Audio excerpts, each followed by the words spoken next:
Gente, por que será que os níveis de depressão, insatisfação e infelicidade estão crescendo no mundo todo? Existem diversas pesquisas que mostram que esses índices só cresceram nos últimos 30 anos, particularmente no Ocidente e nos países mais ricos. E isso também vale quando a gente analisa amostras menores. Por que tanta gente rica, ou pelo menos que tem o básico na vida, né? Estabilidade financeira, saúde, vida social, por que tanta gente que aparentemente tem tudo estão dando sinais de angústia, de sofrimento e de depressão? Obviamente, essa é uma questão complexa que não tem uma única resposta, né? A resposta é multifatorial. Diversos setores das ciências sociais, biológicas, biomédicas estão pesquisando esse fenômeno e eu me deparei com uma teoria neuropsiquiátrica que eu achei muito interessante. Ela diz que os índices de insatisfação e infelicidade estão cada vez mais elevados porque o nosso cérebro não evoluiu no mesmo ritmo dos estímulos que a vida atual nos oferece. Por incrível que pareça, hoje talvez a gente viva uma vida com mais estímulos de prazer do que o nosso cérebro aguenta. E não é só estímulo sexual, e é esse excesso de prazer que está causando sofrimento. Claro que esse problema e essa teoria são universais, não dependem de orientação sexual, mas eu fiquei pensando, como é que isso está se manifestando na comunidade gay?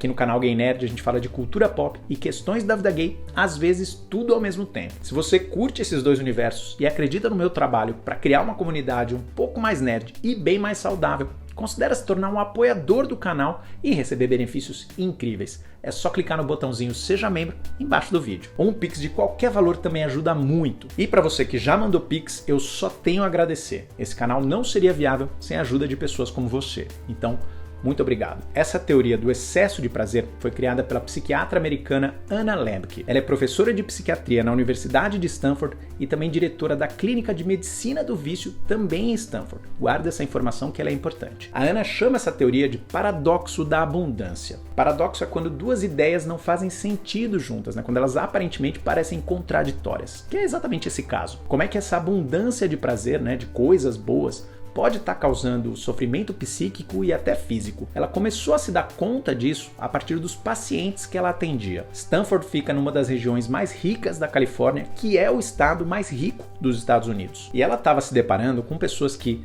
aparentemente tinham tudo. Não eram milionárias, mas tinham um bom trabalho, qualidade de vida, tinham família, amigos, bens materiais e ainda assim demonstravam cada vez mais angústia. Qual foi a pesquisa e a conclusão dela? O ser humano existe há mais ou menos cerca de 200 mil anos e ao longo dessa lenta evolução, o nosso cérebro foi programado para lidar com a falta, com a escassez. Desde lá do tempo do homem das cavernas, obviamente faltava comida, faltava segurança, né? Tinha muitos perigos o tempo todo. A gente não podia relaxar, a gente tinha que estar constantemente ativo. Aí veio a agricultura, primeiros trabalhos, criação de animais, a gente tinha que estar constantemente trabalhando. Deslocamentos eram mais difíceis, doenças eram mais graves, enfim, faltava tudo. E nos últimos 100 anos, né? Na verdade, nos últimos 200 anos, mas vamos fazer um corte aí de 100 anos, a nossa vida deu uma acelerada absurda. Hoje a gente abre a geladeira, tem comida lá pra gente pegar, né? A gente não precisa nem cozinhar, a gente bota no micro-ondas, tá pronto. Hoje a gente tem muito mais facilidade nas conexões sociais, na comunicação.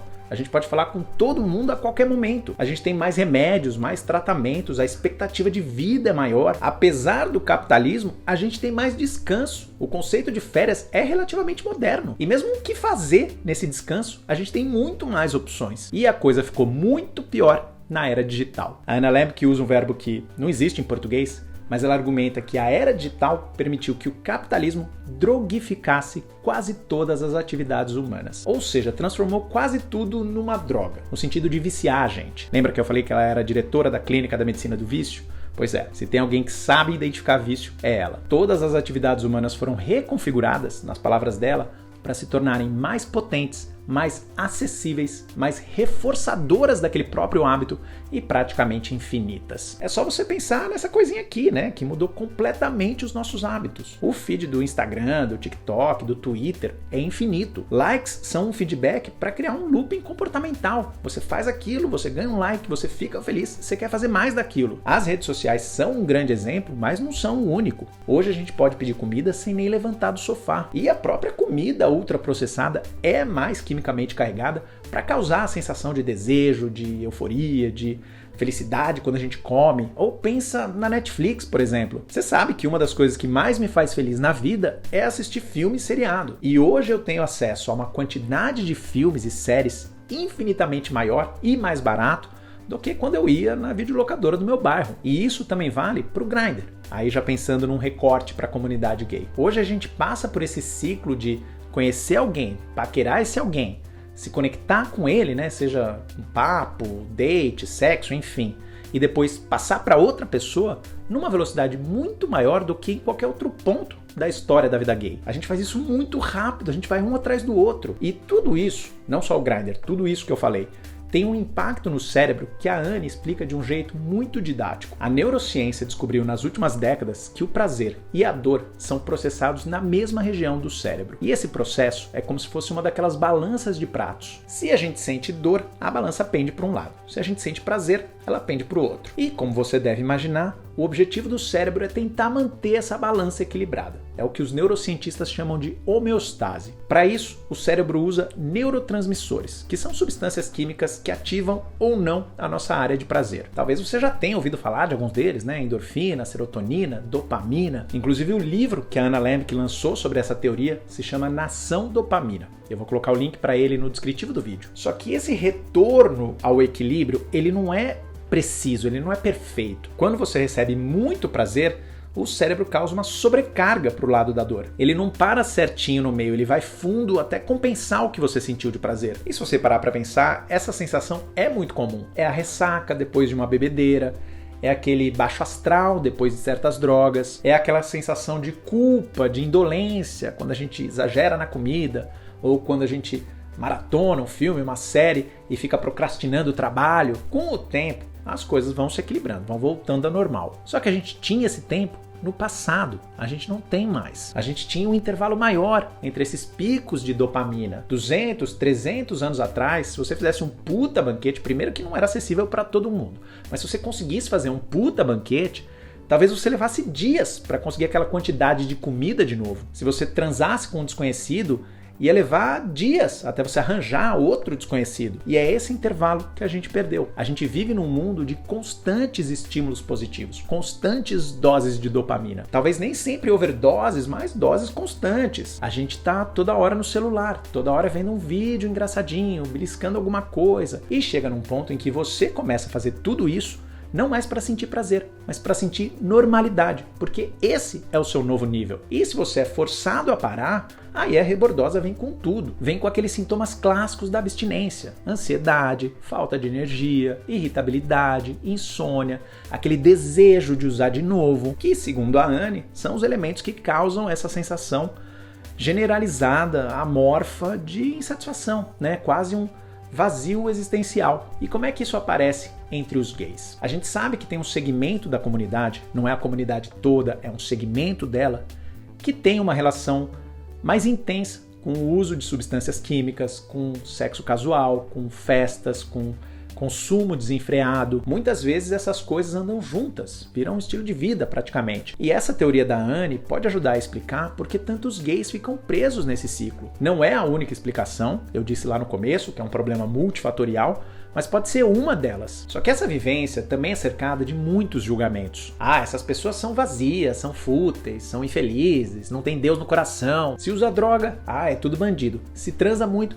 ah, é pervertido. E eu não gostaria que esse vídeo fosse reduzido a um mero argumento para continuar apontando o dedo na direção dessas pessoas. Até porque isso não vai resolver essa questão. Eu não sei se você já conviveu com alguma pessoa que sofre de alguma compulsão por sexo, por exemplo, ou alguma dependência química, álcool, drogas. Outra pessoa apontar o problema não adianta nada. Pode vir a mãe falar, o melhor amigo, o namorado, a pessoa que ele mais ama no mundo, não vai adiantar. Se a própria pessoa não reconhecer ela mesma que ela tem um problema, não vai adiantar. Então você, que é um ilustre desconhecido, apontar o dedo na direção dessa pessoa vai ajudar menos ainda. A minha expectativa é que esse vídeo sirva não para acusação, mas para autorreflexão, para que cada pessoa avalie e entenda em que momento da vida que ela tá. Pode ser que a pessoa esteja aí nesse momento de sexo, drogas e rock and roll e esteja bem, esteja feliz. Ela tá bem equipada psicologicamente, socialmente, para lidar com tudo isso. Mas pode ser que você, que tá vendo esse vídeo, não esteja tão bem. Talvez a thumb desse vídeo tenha chamado sua atenção. E aí você encarou toda essa explicação, reconheceu esses sinais desse ciclo de altos e baixos,